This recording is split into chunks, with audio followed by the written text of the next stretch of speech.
Halo, selamat datang di program studi akuntansi manajerial Politeknik Negeri Batam. Perkenalkan, saya Hajan Hidayat akan menyampaikan mata kuliah Sistem Pengendalian Manajemen. Nah, pada kesempatan kali ini, saya akan membahas tentang konsep dasar Sistem Pengendalian Manajemen. Nah, sebelum kita membahas apa itu Sistem Pengendalian Manajemen, maka lebih baik saya akan menjelaskan terlebih dahulu kenapa penting untuk kita mempelajari sistem pengendalian manajemen itu.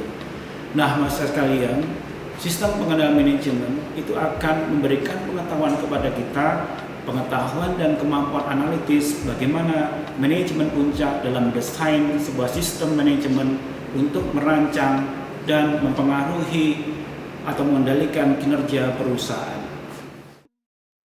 Sebelum kita masuk ke konsep dasar sistem pengendalian manajemen, saya akan memberikan pengantar terlebih dahulu.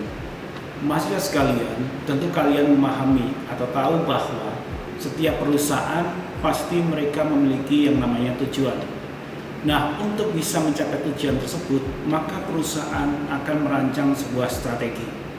Nah, agar strategi yang telah disusun, ditetapkan oleh perusahaan, bisa kemudian diimplementasikan dalam bentuk kinerja, maka perusahaan membutuhkan suatu tool atau metode atau alat untuk mengimplementasikan strategi tersebut. Nah, salah satu alat yang bisa digunakan adalah sistem pengendalian manajemen.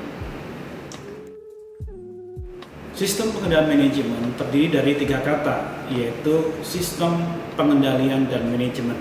Nah, kita akan membahas satu persatu kata tersebut. Kata yang pertama adalah sistem. Sistem dapat didefinisikan sebagai cara yang telah ditetapkan dan biasanya dilakukan secara berulang untuk melakukan suatu kegiatan atau seperangkat kegiatan. Nah, sistem ini terdiri dari beberapa ciri. Yang pertama adalah memiliki pola tertentu, kemudian terkoordinasi, sistem berjadikan berulang, dan sebuah sistem memiliki sebuah tujuan.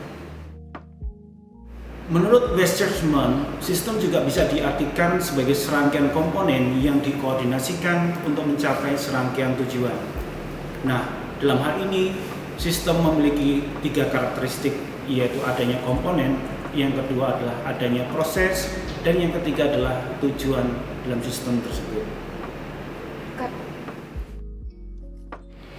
Scene 1, tag 6, action. Untuk lebih memahami pengertian dari sistem, maka kita akan mencoba untuk melihat apakah sebuah rekrutmen dan seleksi karyawan perusahaan adalah sebuah sistem atau tidak.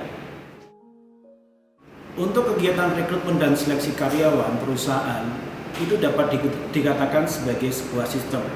Kenapa? Yang pertama adalah karena dalam kegiatan tersebut cara yang dilakukan telah ditetapkan sebelumnya atau di awal oleh HRD.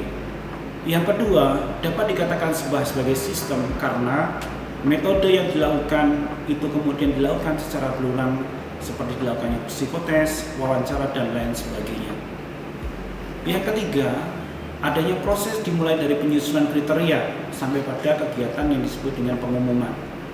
Nah, kemudian yang keempat, hal ini dikatakan sebagai sistem karena ada komponen yang terlibat seperti bagian HRD, bagian pengiklan, alat tes, dan lain sebagainya. Dan kemudian yang terakhir bisa dikatakan sebagai sebuah sistem karena adanya tujuan, yaitu memperoleh calon karyawan yang sesuai dengan kebutuhan perusahaan. Kata yang kedua dalam sistem pengendalian manajemen adalah kata pengendalian. Apa yang dimaksud dengan pengendalian? Pengendalian dapat diartikan sebagai kegiatan yang dilakukan untuk memastikan bahwa proses yang terjadi sesuai dengan yang kita inginkan. Kegiatan pengendalian bisa dicontohkan ketika kita berkendara. Ketika kita berkendara, ada beberapa kegiatan di situ, ada beberapa hal di situ. Yang pertama adalah adanya setir atau kemudi untuk kita gunakan sebagai alat untuk membelokkan kendaraan kita. Yang kedua, kita bisa menggunakan gas untuk mengatur kecepatan seberapa cepat kendaraan yang akan kita gunakan. Kemudian, di situ juga ada rem atau pedal rem yang gunanya adalah untuk memperlambat kendaraan kita ketika kita merasa bahwa kecepatan kendaraan kita perlu untuk dikurangi. Dalam sebuah sistem pengendalian, di situ terdapat beberapa elemen atau unsur. Elemen yang pertama disebut dengan detektor, yang kedua adalah asesor, yang ketiga adalah efektor, dan yang keempat adalah adanya jaringan komunikasi. Nah, saya akan menjelaskan masing-masing unsur tersebut. Yang pertama adalah detektor. Detektor dalam sistem pengendalian berfungsi sebagai alat untuk mendeteksi informasi yang sedang terjadi. Sementara unsur yang kedua yaitu asesor berfungsi sebagai pembanding dengan standar yang kita tetapkan. Unsur yang ketiga disebut dengan efektor. Efektor dalam hal ini berfungsi atau bertugas untuk mengambil tindakan jikalau situasi yang terjadi tidak sesuai dengan standar yang kita tetapkan. Nah, kemudian yang terakhir, sebuah sistem pengendalian harus ada jaringan komunikasi yang memastikan bahwa masing-masing unsur atau elemen tersebut bisa bekerja saling berkomunikasi antara satu dengan yang lainnya. Kita akan bersama-sama melihat bagaimana sistem pengendalian bekerja ketika kita berkendara. Detektor yang berfungsi ketika kita berkendara adalah speedometer dan mata kita atau mata pengemudi. Karena dengan alat tersebut kita bisa memantau kecepatan kendaraan yang sedang kita kendarai. Yang kedua adalah asesor. Nah, yang berfungsi sebagai asesor ketika kita berkendara adalah otak kita. Otak kita akan menilai apakah kecepatan kendaraan kita sesuai dengan apa yang kita harapkan, terlalu cepat atau terlalu lambat. Nah, sementara yang terakhir adalah adanya elemen efektor, yaitu yang berfungsi dalam hal ini adalah kaki dan tangan kita. Ketika kita berkendara, kita merasa kecepatan kendaraan kita terlalu cepat, maka kaki kita akan menekan pedal rem untuk mengurangi kecepatan. Sementara apabila kita merasa terlalu lambat, maka tangan kita akan bertugas untuk menambah kecepatan dengan menarik gas dari kendaraan kita. Kata yang terakhir dari sistem pengendalian manajemen adalah kata manajemen.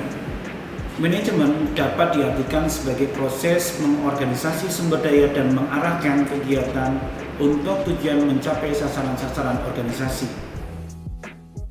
Secara operasional, manajemen digambarkan dalam sebuah struktur organisasi di mana di puncak pimpinan ada direktur utama, kemudian di bawahnya di level menengah ada manajer-manajer di masing-masing fungsi, dan kemudian di bawahnya ada divisi-divisi di bawah masing-masing fungsi tersebut.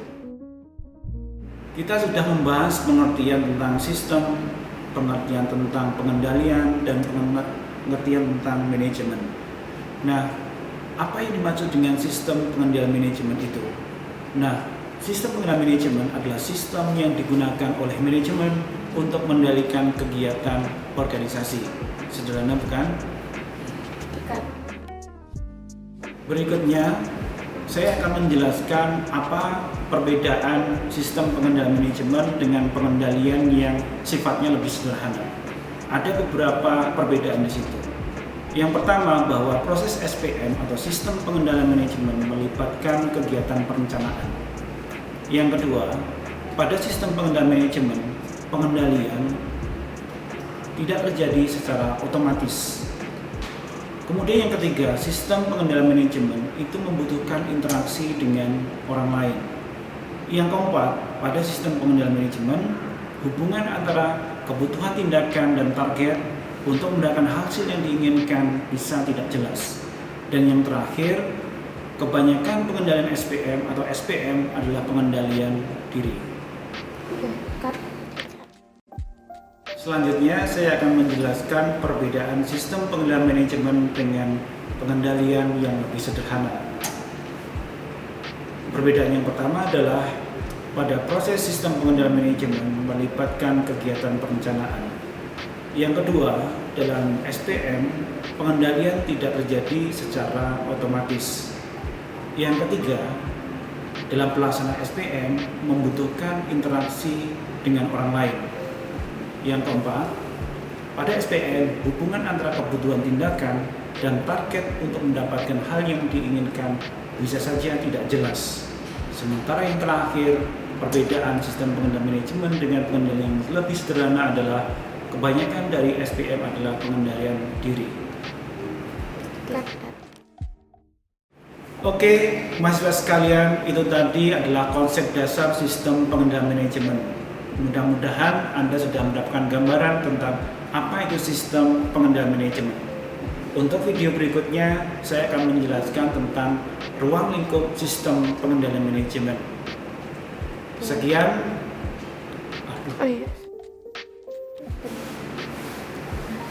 Scene 1 penutupan action. Mahasiswa sekalian, itu tadi adalah konsep sistem pengendalian manajemen. Mudah-mudahan kalian sudah mendapatkan gambaran tentang apa itu sistem pengendalian manajemen. Dan di video berikutnya saya akan menjelaskan ruang lingkup sistem pengendalian manajemen. Saya Hajan Hidayat pamit. Selamat bertemu kembali. Saya Hajan Hidayat mohon pamit. Terima kasih atas perhatiannya. Salam.